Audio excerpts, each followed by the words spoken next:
Welcome back. सबसे पहले पाकिस्तान आप देख रहे हैं और एक और खबर जो है वो हम आपके साथ शेयर करेंगे। ये खबर भी वो है जिसको हर पाकिस्तानी बड़े जैसे कहते पूरे दिल से सुनता है, इसलिए कि इससे मसले जुड़े हैं हम सबके।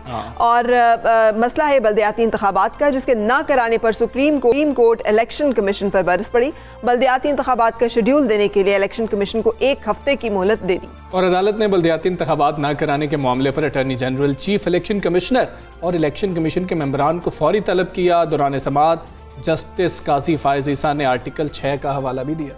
और हमजा आपको मालूम है कि ये जो जब ख़त्म की गई ये बल्दियाती इदारे, इसके तहत यूनियन काउंसिल्स भी थी। मैं पिछले दिनों एक एडिटोरियल पढ़ रही थी, उसके मुताबिक जब यूनियन काउंसिल्स को भी खत्म हुई ना, तो ये जो सालिसी काउंसिल्स है ना डिवोर्स के केसेस की, बहुत सारे वहाँ पे ये भी मेंशन था कि हो सकता है कि डिवोर्स के जो केसेस बढ़े, उसकी बहुत बड़ी वजह ये भी हालांकि पहले वो यूनियन काउंसिल में जाना होता। हाँ, तो वहाँ पर उन दोनों फैमिलीज को बुलाया जाता है। हाँ। और उसके बुलाने के बाद उनको टाइम दिया जाता है। उस टाइम में हो सकता है कि रिकंसिलिएशन के कोई चांसेस हो। और हमने देखा कि सर्च किए हैं डिवोर्स के वाकयात भी इन्हीं दिनों 700% से ऊपर। हाँ, सो ये तो एक इनडायरेक्ट सा ताल्लुक जो कि या डायरेक्ट ताल्लुक जो कि हमने आपके सामने एक्सप्लेन किया। इसके अलावा और बहुत सारे ऐसे मसले हैं जो कि अवामी मामलात के साथ और मफाद के साथ जुड़े हुए हैं, जहाँ पर के लोग मुतासिर हो रहे हैं। सो अदालत ने कहा कि आइन पर अमल दरामद में रुकावट डालने वाले संगीन गद्दारी के मुर्तकिब हो रहे हैं। और अदालत ने चीफ इलेक्शन कमिश्नर से मुकालमा करते हुए कहा, आप इलेक्शन नहीं करा सकते, मुस्ताफी हो जाए, आप आइन नहीं किसी और के ताबे लगते हैं। और बिल्कुल इसी तरह से कहा गया कि लगता है जमहूरियत अब तरजीह ही नहीं रही किसी की। बल्दियाती इंतखाबात ना कराकर सुप्रीम कोर्ट के हुक्म की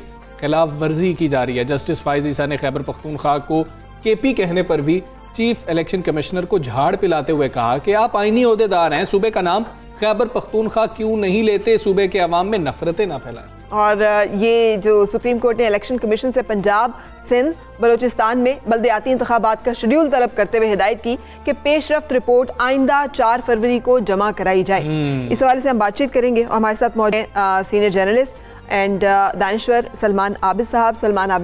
अस्सलाम वालेकुम and good morning. Thank you, आपने हमें वक्त दिया है। फरमाइएगा सर कि ये अदालत ने बल्दियाती इंतखाबात के हवाले से इलेक्शन कमीशन से 1 हफ्ते में रिपोर्ट तलब कर ली है। इलेक्शन कमीशन इस हुक्म पर अमल कर पाएगा?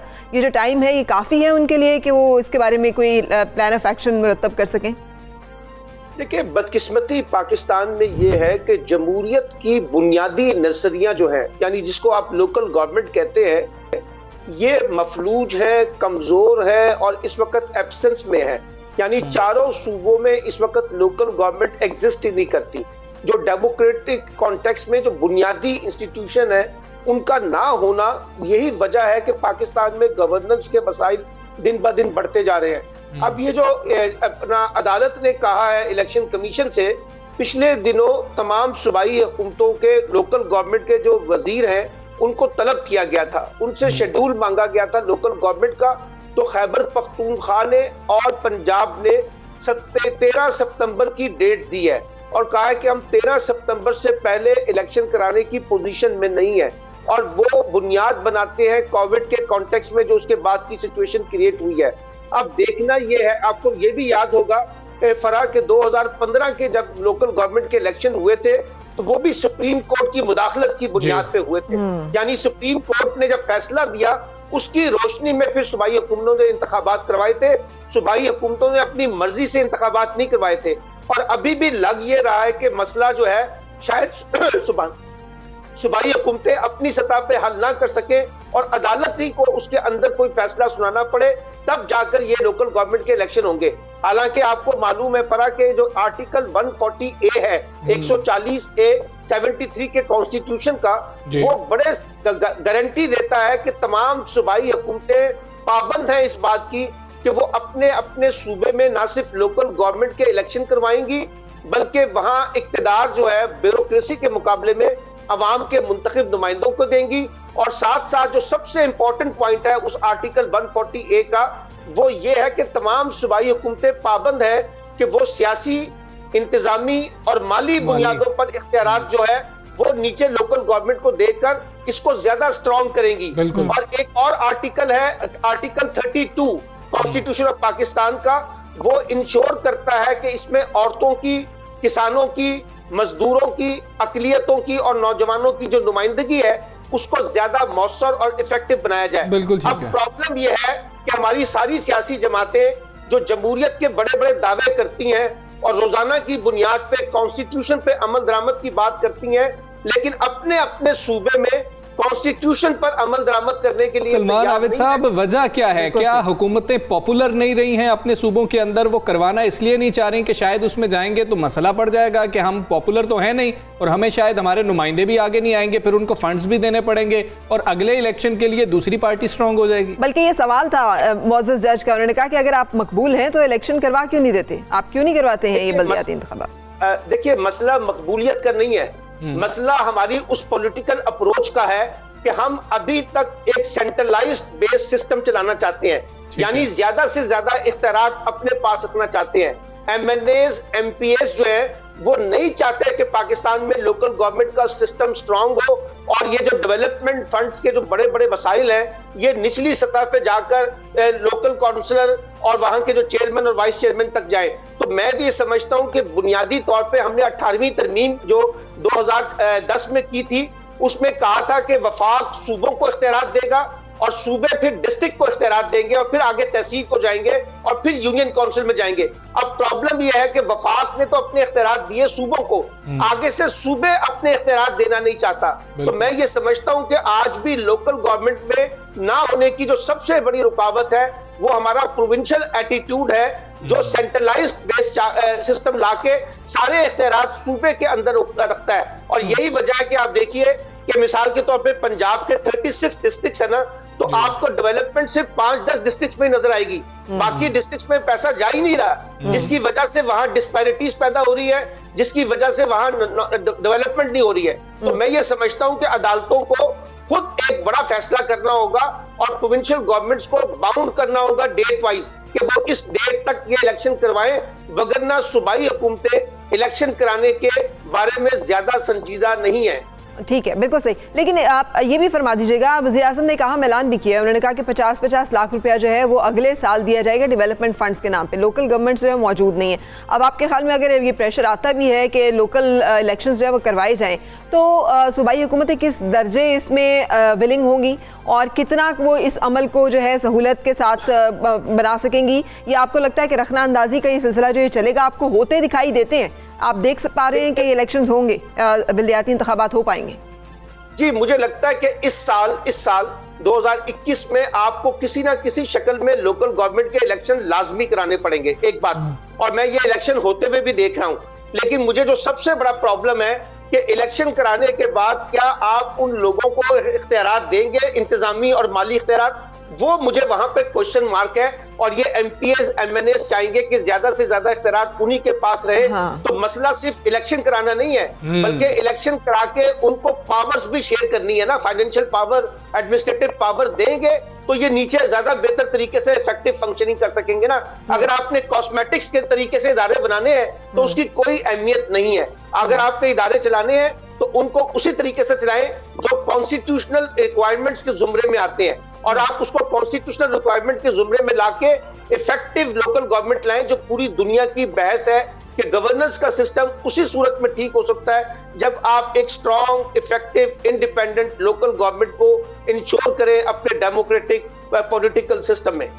बिल्कुल ठीक है सलमान आबिद साहब, बहुत शुक्रिया आपका। सुबह सवेरे पाकिस्तान से आपके मसला ये है फरा, हम चाह ही नहीं रहे कि हम बल्दियाती इंतखाबात करवाएं, क्योंकि हम नीचे जो है, हम ये तो चाहते हैं कि सूबे को पूरी तरह से पावर मिल जाए, लेकिन नीचे काउंसलर को तो पावर ना मिले कि वो किसी आम आदमी की बात, क्योंकि उसी ने सुननी है। हाँ, और आम आदमी का मसला तो उसने हल करना है। कितने लोग एमपीए से बात कर सकते हैं? अब जो है ना, जो वज़ीर-ए-आज़म के सामने मुसलसल एक सूरत हाल रखी जा रही है वो ये कि अब इलेक्शंस जो अभी 2-2.5 साल बाकी हैं, लेकिन चूंकि वो आने वाले हैं, तो अब तो अगर आपने काम नहीं किया और हमें तो डेवलपमेंट फंड्स ही नहीं दिए गए और सेनेट के इलेक्शंस है और उसके मामले में जोड़ तोड़ का सिलसिला भी चल रहा है, और वज़ीर-ए-आज़म ने ऐलान भी किया है कि हर तमाम एमपीएस को, एमएनएस को जो है वो 50-50 लाख रुपया दिया जाएगा। तो डेफिनेटली वो उस पैसे को अपने नाम से खर्च करना चाहेंगे ताकि वो आइंदा इलेक्शन में उन्हीं चीज़ों के नाम पे दोबारा से वोट हासिल करने जितना के लिए वैसे ये इलेक्शन लेट होते जाएंगे और हुकूमतें जो भी जिस सूबे में भी है, अगर उनकी मकबूलियत में कमी आती जाएगी तो जनरल इलेक्शन से पहले अगर कोई इस बल्दियाती इंतखाबात के अंदर कोई गेम बदल गई ना, तो फिर जनरल इलेक्शन पे बहुत ज़्यादा असर पड़ता है। तो इसलिए तो ये इलेक्शन होना मुश्किल है, लेकिन आप इस तरह की बातें ना करें, फिर आप ऑपोजिशन के कहलाएंगे। एक ये बहुत मसला है। अगर हम हुकूमत की बात करें तो हमें कहा जाता है जी हुकूमत इनसे पैसे पकड़े हुए हैं। अगर अपोजिशन की कोई बात करें जो कि अवाम की बात होती है दोनों सूरतों में, तो कहा जाता है कि शायद उनसे पैसे। ये अच्छी बात है, साफ़ी इस तरह की होना चाहिए कि दोनों उसको पसंद ना करें। खैर आगे चलते हैं और बात करेंगे एक बड़ा ही अहम मामला। ये मामला पाकिस्तान में उठ रहा है बार बार, लेकिन जो वाकयात हैं वो नहीं रुक रहे हैं, वो बार बार हमारे सामने आ रहे हैं। 51 की 3 दहाइयों की तन्हाई तो ख़त्म हो गई, मगर हमारी बेहिसी और संगदिली की कहानी उसी तरीके से जारी है, एक के बाद एक के बाद एक। कल मैं ये पढ़ रही थी और फिर मैंने कहा कि हमें इस बारे में ज़रूर इसको डिस्कस करना चाहिए, क्योंकि 51 की भी उस वक्त सुनी गई थी बेचारे की जब उसको इंटरनेशनली लोगों ने टेकअप किया था, एक NGO इन्वॉल्व हुई थी और उसमें फिर जो है बहुत सारा काम हमने देखा कि वो बहरहाल उसे मुल्क से जाना पड़ा, और उसके बाद हम बड़े खुश होते रहे कि उसको वहाँ पे साथी भी मिल गया है और वो वहाँ पे खुश भी है और खेल भी है। लेकिन ये हालत ज़ार है इस वक्त इस हथनी की, जो कि कराची के सफारी पार्क में गुज़श्ता 16 बरसों से मुक़य्यद है। इसको मलिका कहते हैं और इसके पाँव में सख्त इन्फेक्शन है, क्योंकि बड़ी जंजीरों से इसका पाँव जो है वो बांधे रखते हैं। अगर आपने भी देखा हो चिड़ियाघर जाके तो हाथी को हमेशा पाँव से बांधते हैं, तो वो मुसलसल वहाँ से बंधे रहने की वजह से अब वहाँ पे जख्म बन गया है और इन्फेक्शन हो गया, वो पाँव भी नहीं रख सकती और जाहिर है बेचैन है बहुत ज़्यादा। सो ये हमें ये मालूम है हमजा कि अल्लाह ताला जो है ना वो मजलूमों की और बेजुबानों की फरियाद और आवाज़ जो है ना बहुत ज़्यादा सुनता है, जो हमें शायद सुनाई नहीं देती है, दिखाई नहीं देती। तो हमें दिन के 15 घंटे 15 घंटे दिन के जो है वो जंजीरों में जकड़े रहते हैं इसके पाँव, और मलका इलाज की इस वक्त मुंतज़िर है। मुनासिब देखभाल नहीं हुई जिसकी वजह से उसके पाँव की बीमारी ख़तरनाक हद तक बढ़ सकती है और अभी बहुत ज़्यादा बढ़ चुकी है। सो सफारी पार्क इंतज़ामिया ने इसका इलाज अगर जल्दी शुरू नहीं करवाया तो ये इन्फेक्शन फैल सकता है, इसकी वजह से मसले जो हैं वो बढ़ सकते हैं। पार्क हुकाम का मौक़िफ़ है कि सिर्फ सर्द मौसम की वजह से हथनी के पाँव ज़ख्मी हुए और बड़ा मसला नहीं है। मलिका और सोनू नामी हाथी जो हैं ये कराची सफारी पार्क की शान समझे जाते हैं। दोनों अफ्रीकी हाथी जो हैं सफारी पार्क में पिछले 16 साल से मौजूद हैं। सो इस हवाले से हम बातचीत करेंगे। हमारे साथ WWF की तर्जुमान एंड डायरेक्टर मौजूद हैं हुमैरा आयशा साहिबा। अस्सलाम वालेकुम and good morning Humaira Ayesha. फरमाइएगा कि ये जो हमने आपके सामने अभी शेयर की है सूरत हाल, इसके बारे में आप क्या कहेंगी कि सफारी पार्क हुकाम का मौक़िफ़ ठीक है कि सिर्फ सर्द मौसम की वजह से थोड़ा बहुत ज़ख्म है, ये ठीक हो जाएगा, कोई बड़ा मसला नहीं है? जी बहुत बहुत शुक्रिया आपका और आपके शो का कि आपने इस इशू को हाईलाइट किया। और ये चूँकि अब रिपीटेड बहुत एक अच्छी एग्जांपल भी है कि हमारा मीडिया जो है वो इस एक परसिस्टेंट इशू जो है वो ज़ू के अंदर एनिमल के वेलफेयर इश्यूज़ को जो है उसको ना सिर्फ उजागर करने की कोशिश कर रहा है बल्कि उसको जो कंडीशंस को इम्प्रूव करने को भी जो है ना वो उनकी एफर्ट्स को पुश कर रहा है। तो इसके लिए आपका चैनल भी इक्वली मुबारकबाद का मुस्तहिक है। तो आपने बड़ा सही मेंशन किया ऑलरेडी कि जो एलिफेंट्स जो है ना अगेन ये हाथी जो हैं चूँकि लार्जेस्ट टेरेस्ट्रियल एनिमल्स हैं तो इनका जो है ये लार्ज और ये कॉम्प्लेक्स सोशल सिस्टम होता है और कैप्टिविटी में इनकी देखरेख और इनकी कैप्टिव जो मैनेजमेंट है वो एक कॉम्प्लिकेटेड चीज़ है। तो पाँव की जो कंडीशन है ख़ास तौर पर जो आप जिक्र कर रहे थे वो एलिफेंट्स के अंदर जो अमवात हैं ख़ास तौर पे कैप्टिविटी के अंदर उसकी एक बुनियादी जो रीज़न समझी जाती है, क्योंकि एनिमल्स जो होते हैं वो इंजरीज़ को ज़्यादा रिस्क उनका बढ़ जाता है जब आप उन्हें एक ही जगह पर बांध कर एक लंबी अरसे तक रखते हैं या एक कन्फाइंड कंडीशन के अंदर रखते हैं। ख़ास तौर पे जो फूड डिजीज़ आप मेंशन कर रहे हैं वो उसका जो है वो रीज़न बन सकती है। फिर दूसरा ये है कि एलिफेंट्स जैसे मैंने कहा कि ये सोशल इनका सिस्टम कॉम्प्लेक्स होता है तो सिर्फ एक छोटी सी कन्फाइनमेंट में फूड के साथ शायद वो गुजारा नहीं कर सकते। आपको उनको गुड इन्वायरमेंट और गुड कंडीशन देना ज़रूरी होती है, अदरवाइज़ फिर वो साइकोलॉजिकली भी सफ़र करते हैं बहुत सारे वेज़ में और जो कि उनकी सिकनेस को मज़ीद बढ़ाने को कंट्रीब्यूट कर सकती है। और अभी आपने 51 की मिसाल दी जो कि इसी वजह से और सिमिलर इश्यूज़ की वजह से ये मसला जो है ना वो हाईलाइट जो है वो किया जा चुका था पास्ट के अंदर भी। तो एज एन इदारा WWF जो है हम बहुत अरसे से इस इशू को जो लाइक माइंडेड ऑर्गेनाइजेशंस हैं और हमारे पार्टनर्स हैं उनके साथ मिलके हाईलाइट करने की कोशिश कर रहे हैं। हमारा अपना काम जो है वो फोकस करता है कि हम किस तरह से कुदरती माहौल के अंदर जो है वो जानवरों की अफजाइश पे काम करें, लेकिन जो ज़ूज़ हैं अगर वो बेहतर तरीके से अपना किरदार अदा करें तो जूज़ आपको भी पता है कि वो जो माहौलियाती तालीम है, जो वाइल्ड लाइफ और बायोडाइवर्सिटी से मुतालिक जो तहफ़्फ़ुज़ की जो कोशिशें हैं, उनके बारे में शऊर उजागर करने के लिए बहुत अहम हो सकती है। और बहुत सारे केसेस में ये जो कैप्टिव ब्रीडिंग है कंजर्वेशन पर्पस के लिए, उसको भी सपोर्ट करते हैं। ठीक है उमैरा साहबा, ये कहिएगा कि जू इंतजामिया की बात कर ली जाए तो वो तो ये समझते हैं कि ये लोग तो बाहर बैठे हैं, इनको क्या इल्म है, हर वक्त हम यहाँ पर मौजूद होते हैं, हमें इनसे बहुत ज्यादा पता है। आपको क्या लगता है, ट्रेनिंग का फुकदान है या बेहिसी इतनी बढ़ चुकी है? हम हिरनों का मामला देखते हैं, कावन की मिसाल हमारे पास मौजूद है, शेर और शेरनी की मिसाल हमारे पास मौजूद है। तो जू इंतजामिया तो ये समझती है कि आप लोगों को तो इल्म ही नहीं है इस चीज़ का, हमें पता है कि कितनी मुश्किलात हैं और हम कैसे करते हैं। जो बात उन्होंने मुश्किलात के हवाले से की है, गालिबन वो बात ठीक है। देखिए, पाकिस्तान के अंदर जो है ना, आपके पास कोई जू से मुतालिक पॉलिसी नहीं है। मुख्तलिफ सूबों के अंदर जो है वो जो ख़ासतौर पे जिन सूबों में पब्लिक जो चिड़ियाघर हैं तो वो मुख्तलिफ इदारों के अंदर काम करते हैं। पंजाब के जो चिड़ियाघर हैं वो Punjab wild life department manage करता है। KPK का भी जो चिड़ियाघर पेशावर जू है वो वाइल्ड लाइफ डिपार्टमेंट के अंदर है। कराची के जो चिड़ियाघर हैं ये सिटी जो कराची म्यूनसिपल कॉरपोरेशन है, ये इसके अंडर आते हैं।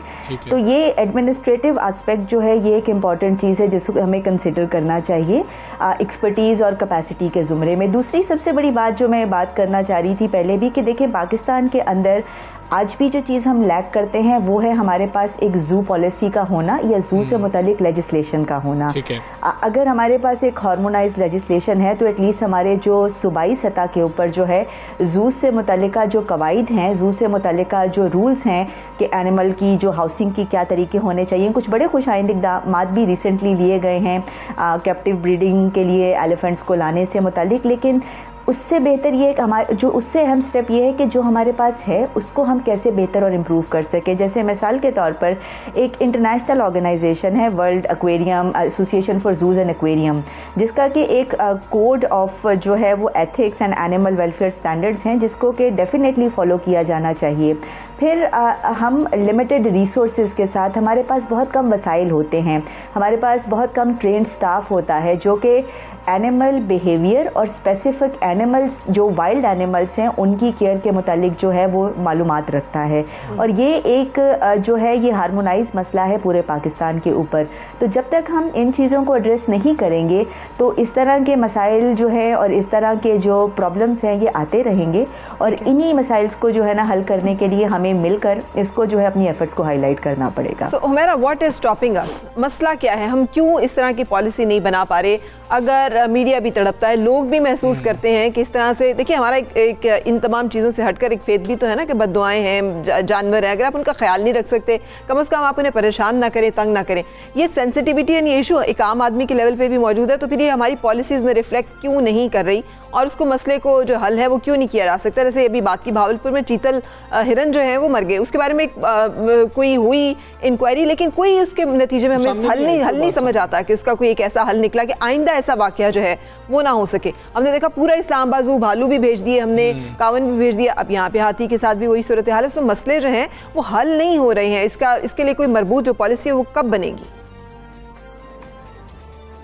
आपका सवाल बिल्कुल ठीक है कि सिर्फ जानवरों को मुल्क से बाहर भेजना गालिबन हमारे मसले का हल नहीं है। और पॉलिसी के लिए हमें विल्स की ज़रूरत है और वो मेरा ख्याल है बहुत हद तक अब अवेलेबल है। जिस तरह से हमारे जो मुतल्लिका इदारे हैं उनकी तरफ से स्ट्रॉन्ग स्टेटमेंट आता है। सिंध वाइल्ड लाइफ का जो कानून है वो अभी रिवाइज़ हुआ है जो कि इस इशू को एड्रेस करने की कोशिश कर रहा है।